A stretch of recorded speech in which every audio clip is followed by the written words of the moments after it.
If you like this video, please give it a like and hit subscribe. Hit the notification bell not to miss more content coming soon.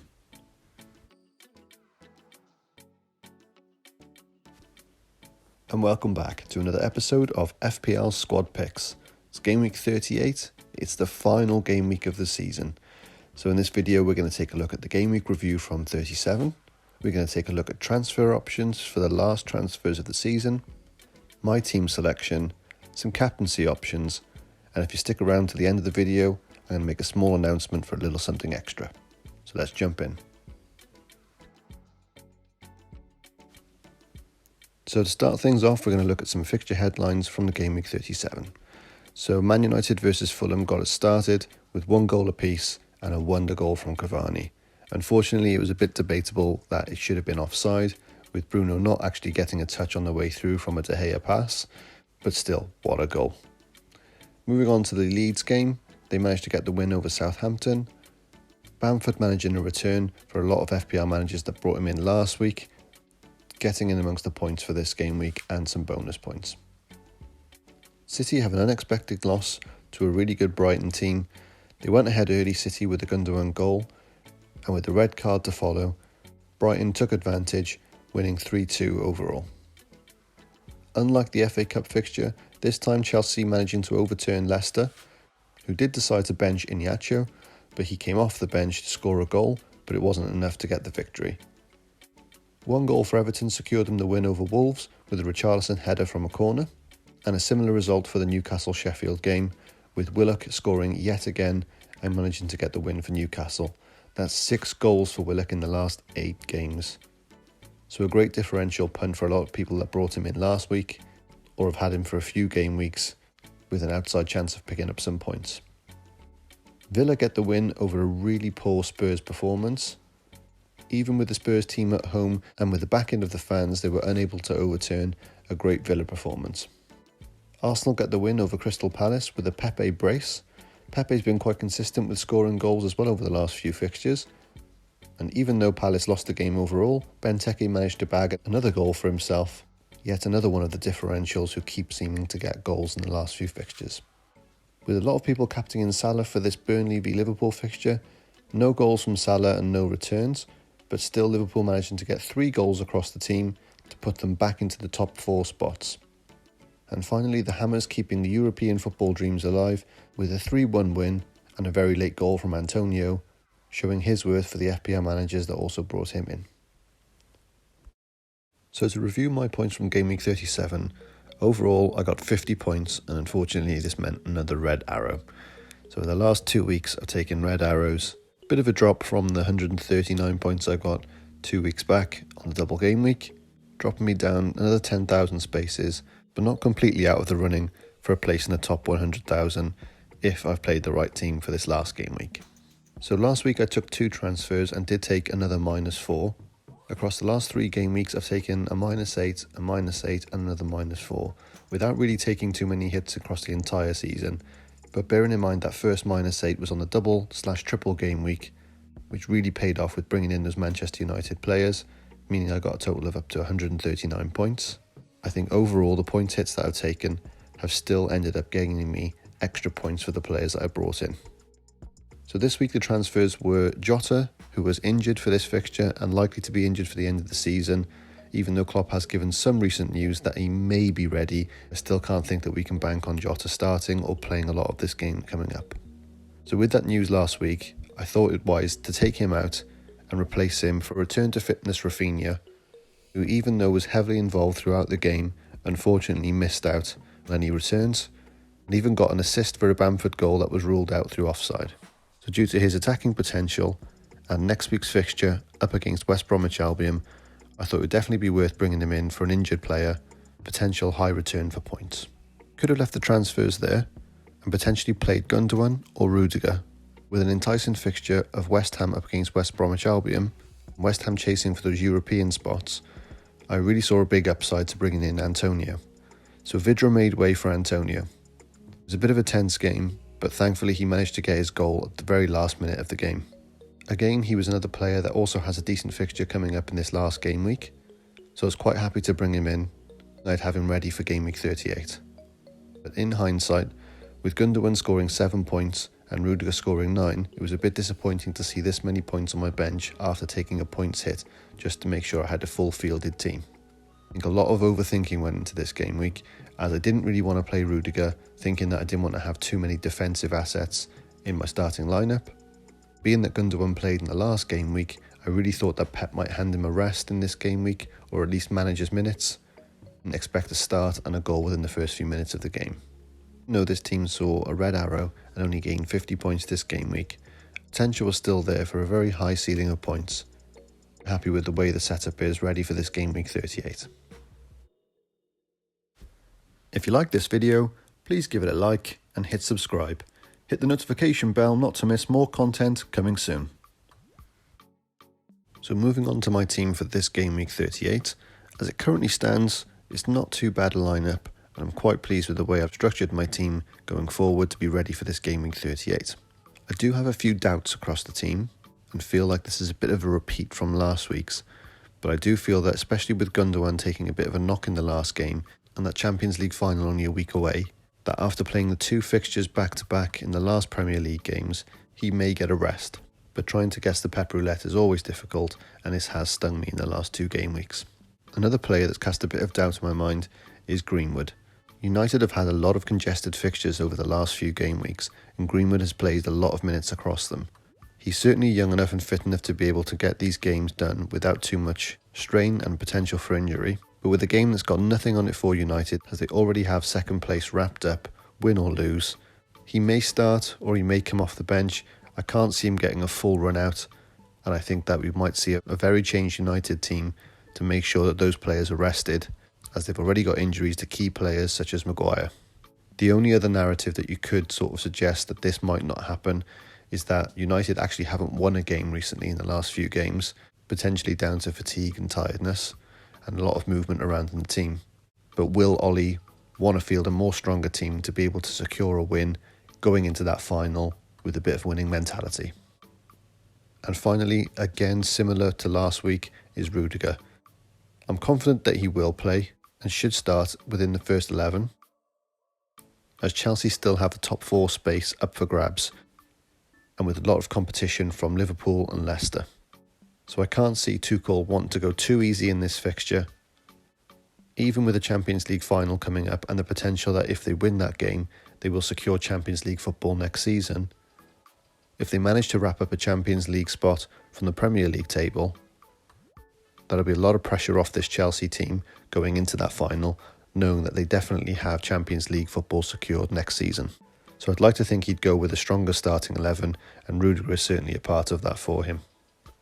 So this brings me nicely onto teams within the league that currently still have something to play for. So although we normally focus on fixtures alone, I think it is worth taking a note of which teams actually are playing for something and will field a strong team or look to play a certain way to be able to get a certain result. So starting with Chelsea, they still have a top 4 position to play for, and they have 2 other teams that are chasing them just behind. A loss in their game and a win in the Leicester and Liverpool games could see them lose out on a top 4 space, which then they'd be banking on winning the Champions League to be able to get Champions League football next year, or be subject to the Europa League. So in a very similar position, you've also got the Leicester and Liverpool teams. So in a similar position to Chelsea, you currently have Liverpool and Leicester just behind in 4th and 5th position, who are 1 point behind and joint on 66 points. So both of those teams will be looking for key wins. Now it really is in Liverpool's hands, because if they win their fixture, there's nothing that Leicester can do to overtake them. But should they lose or draw that game, and depending on the news going over to the King Power Stadium, could depend on how Leicester play their game. I think a lot of people would expect them to come out guns blazing, but that brings me on to Tottenham, who are also fighting for a Europa League spot. So if Leicester begin going too attacking, they could leave themselves open to a Tottenham attack and end up losing that fixture, where I'm sure their first plan is to go and get the win and then concentrate on getting the amount of goals required if Liverpool also win their game. So with the mention of Tottenham and them fighting for a Europa League position, teams in and around them that are also fighting for those Europa League spots are Everton and West Ham United. Everton has a really tough fixture against Man City this week, and I think Tottenham also will struggle against the Leicester side that have proved that they can go toe-to-toe with the best. and I've been very unlucky to drop out of the top 4 spaces after having so long in there most of the season. So out of those 3 fighting for the Europa League spots, West Ham actually have the easiest fixture, and although have been leaking a lot of goals, have also shown that they are very capable of scoring a lot of goals. So when making transfers for your team this week, I think it's a good idea to take a look at this and take a look at the teams that actually have something to play for, as this might mean that certain players have a more certainty to play as they're in the strongest starting 11. The other way you can look at this is that if you go for a side that doesn't really have anything to play for but are completely safe within the league, that they might throw caution to the wind and go heavily attack just to try things and see how well they can do. So that's where you might find a few differential picks this game week. So that brings me on to the transfers for my team this game week. And the 2 questions I'm really asking are, do I make a bold move on a punt this game week and just go for a bit more of an outside chance of getting some big points? Or do I go for the safer pick and cover potential doubts, as mentioned earlier, with people like Gundogan potentially missing out, Greenwood potentially getting rotated, and Calvert-Lewin with a really tough fixture? If you'd like to keep up to date with the latest video posts, locked in team selections, and chat during the game week, then you can follow me on Twitter at FPL Squad Picks. So here I've listed a few potential transfer options. I've started with DCL. I think that he's got such a tough fixture this game week, it would be an easy switch for me to be able to take him out, and being that I already have Antonio and Bamford in my team, who are probably the most popular picks this week for the upfront positions, it does leave me open to be able to pick a slightly differential forward. So here are a few options that I brought up. Now I know a lot of people are not going to agree with this, and I can't believe I'm saying it myself also, but I have included Werner on this list. He was, at the beginning of the season, pretty much in everyone's team with the sort of high points potential, and unfortunately he's just not been able to get those high returns. I took a little look back at the last few game weeks for Chelsea, and even with the eye test you can see that he has been in and amongst that area of potential goals and unable to finish. But if you look at the actual FPL returns, he's actually been able to pick up quite a few assists over the last few game weeks. So if he still even converts a few assists and then manages to get those 1 or 2 goals that he's involved with, especially with Chelsea needing to secure that top 4 spot, he could be a really good outside differential pick. With the money that I currently have in the bank, I'd be able to make that straight switch. Being that he's the most expensive forward that I've put in this lineup, I can do also the same with the other 3 choices there. Jesus is another big differential this week. I'm not really sure if the stats and the eye test back this pickup, but I just think that if Pep does rotate, he is someone that potentially could see some game time. It just depends on how sentimental Pep will be with potentially giving Aguero a bit of minutes for the last home game of the season for him. Again, not someone that I'd normally look to, but Firmino has been quite consistently good, picking up in FPL points over the last few game weeks. And I'm sure that, like myself, a lot of FPL managers have recently had to transfer out their 3rd Liverpool option in Jota, which has left a space open for a potential either attacker, or I know a lot of people will be looking at defence and looking to go Robertson. And finally, if you haven't got the funds to be able to afford these more premium options, I think Chris Wood is another solid pick who's been getting some good consistent points over the last few game weeks for Burnley, who've showed a lot more attacking threat, and against a Sheffield United team that have nothing to play for and have been leaking goals, I think he is quite a safe pick at a really cheap price point. Next up is Gundogan. Now, I've held Gundogan for a very long time, and he's been great and got me really good consistent points. And I'm a bit gutted that obviously last week I took the decision to bench him when he started and scored. Now, this game week, after taking a knock last game week as mentioned earlier, I don't know if he'll start and I don't know if he'll play the full game, especially with so many of the other starting 11 options given their rests. I think Pep has a lot of choice to be able to put a few more players in just to see how they go before that Champions League game and give Gundogan a rest. But if I was to take him out this game week, I think that's going to be a really last minute decision and hoping that we get some very late team news just before the deadline. So some options to switch out Gundogan. Again, for a 1 transfer move, I could potentially look at Mason Mount, who's been really consistent this season and again is in a fixture where they have a lot riding on it, so I'm sure that he'll play and potentially be in amongst those attacking returns. Another option is to move to another Man City midfielder in the form of Torres. He did start in the last game, but due to the red card was pulled off early, so I think Pep could give him another run out to see how he does as he didn't get to play those full minutes in the last game. I know a lot of managers obviously would be looking at him due to the 2 game weeks ago scoring that hat-trick, but this is based on a very small sample size, but whenever he has played, he's always looked a threat and looked dangerous for the team. Not listed on here, but this position also could be taken up by Phil Foden, but again, being that he's pretty much nailed on to be a starter in that Champions League fixture, it's just deciding on if he will play this game and how many minutes. Again, if you don't have the funds to be able to afford these more premium options across the midfield and you're looking for a cheaper option, then you could go to someone like Willock. As mentioned at the beginning of the video, he's been scoring consistently and has had 6 goals in the last 8 games. So he's shown he's not just a one-hit wonder, but some of those have been impact goals off the bench. So it is a bit of a punt to go for him, but they do have a good fixture against an already relegated Fulham side. And one final transfer to look at would be potentially taking out Son. Now I do think that Spurs have got quite a tough fixture this game week against Leicester, but that's not to say that he can't pick up some good point returns still in this game. There has been a bit of a shadow cast over Spurs players after that last fixture, as it was really lacklustre, not much energy, and a very poor performance overall. But we've all seen how Son can turn it on at any point and not only get assists but get goals for himself. This same fixture took place on the last day of the season in 2018 and finished 5-4, so we know that both these teams are capable of some big scores.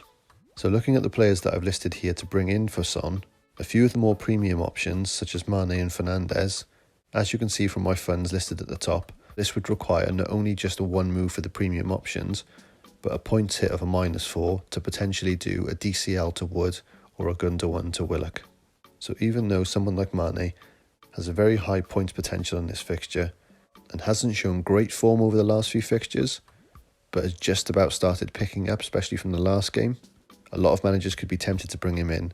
But for me, if I was to bring him in and take a -4, I'd be banking on a lot of points to be scored across the 2 players that I bring in.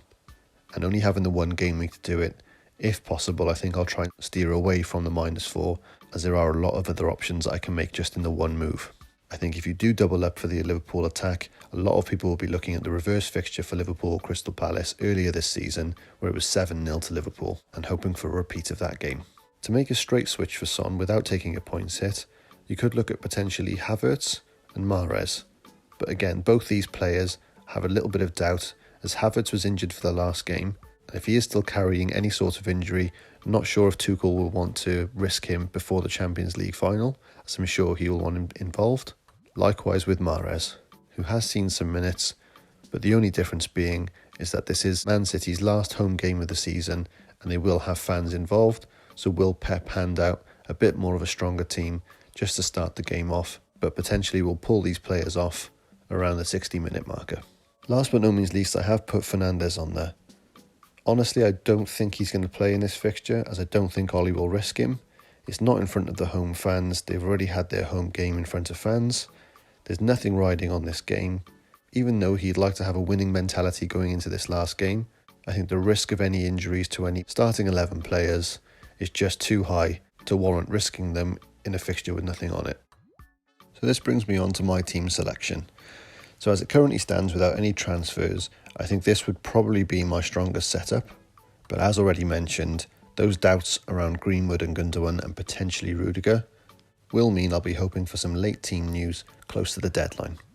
But being that all these fixtures start at the same time on Sunday, I'm hoping that we might hear or get some inklings from the managers in their pre-match press conferences.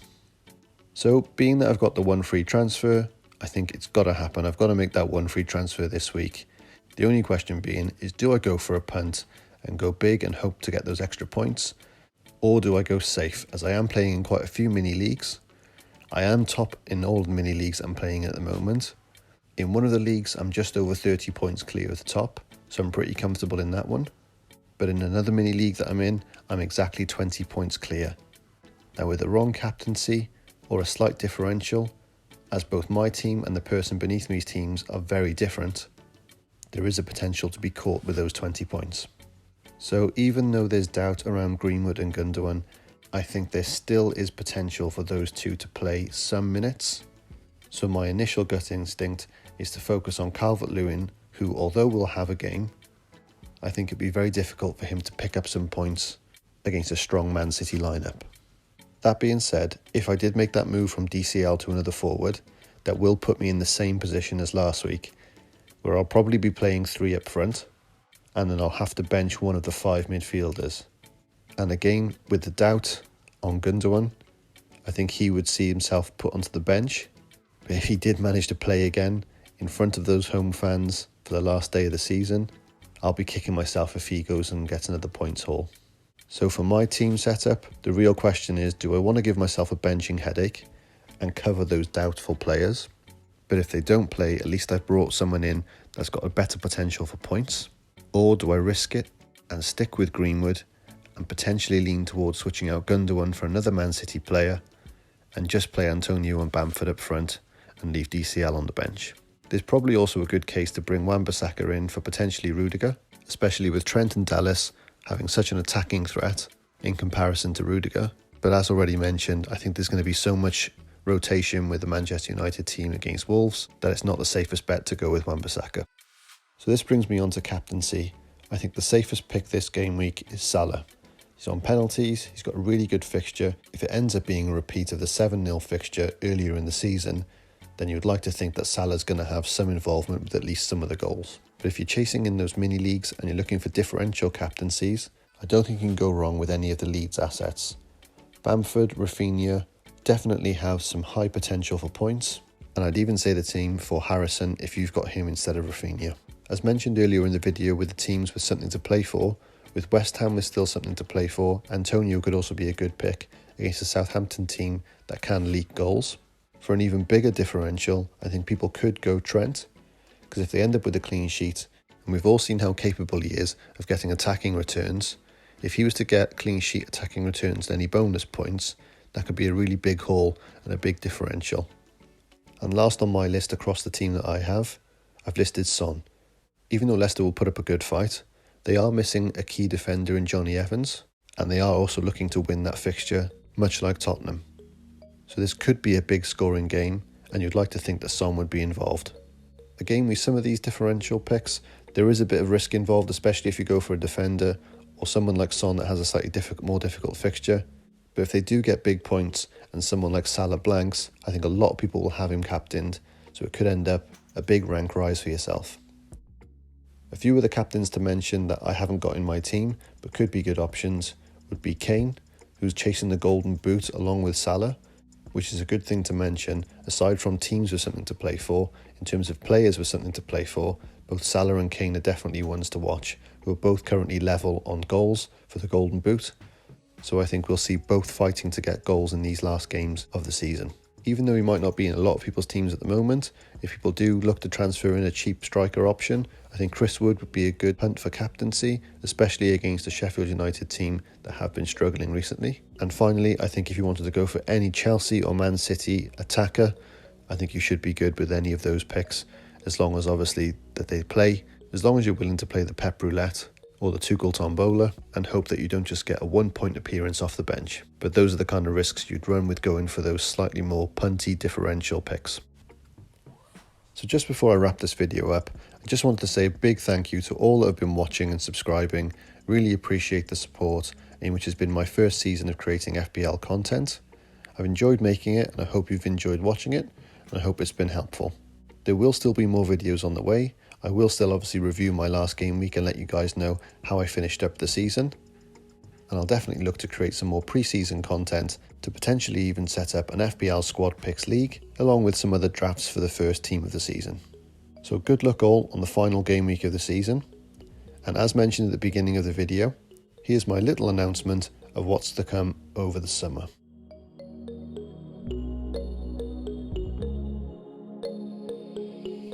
Yep, we have the Euros beginning, which means Fantasy Euros. So if you guys are up for it, I'll definitely be up for creating some content over the summer to focus on the Fantasy Euros game. I'll continue posting on this channel, but maybe give it a fresh look in colour theme to go with the Euros. So if you think you'd be interested in seeing those videos, please leave a comment below. If you like this video, please give it a like and hit subscribe. Hit the notification bell not to miss more content coming soon. Thanks for watching.